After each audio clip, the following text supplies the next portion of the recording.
seni her yolda aktaracağım.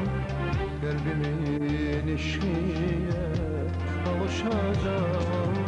Ben seni bu her yolda aktaracağım. Kalbimin eşiğe kavuşacağım.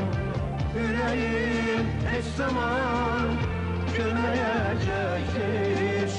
Bu sığ geçişinden dönmeyecektir.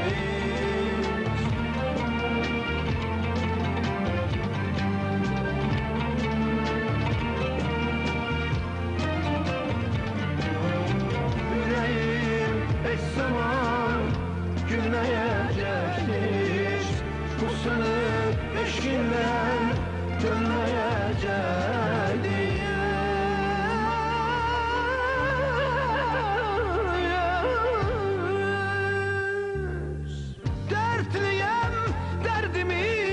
Kime söyleyeyim, içimden sızlayır bu yara benim.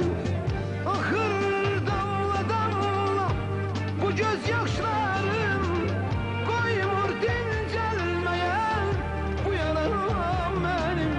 Ahır damla damla bu gözyaşlarım, koymur dincelmeye bu yara.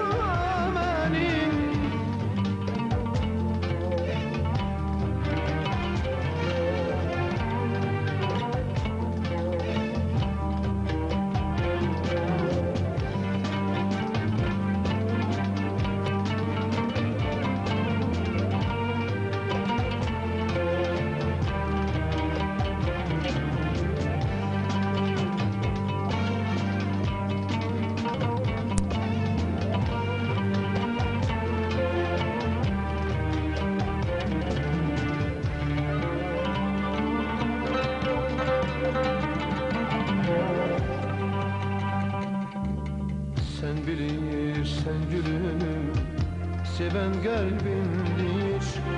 Alışıp çözeren işin senindir. Sen bilirsen gülüm, seven kalbimdir.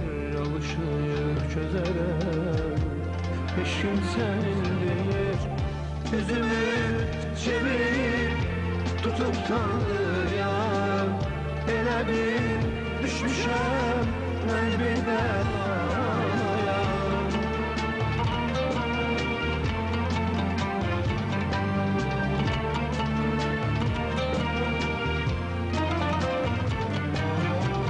Yüzümü çevirip tutup tanrıya, ele bir düşmüşem ben bir belaya.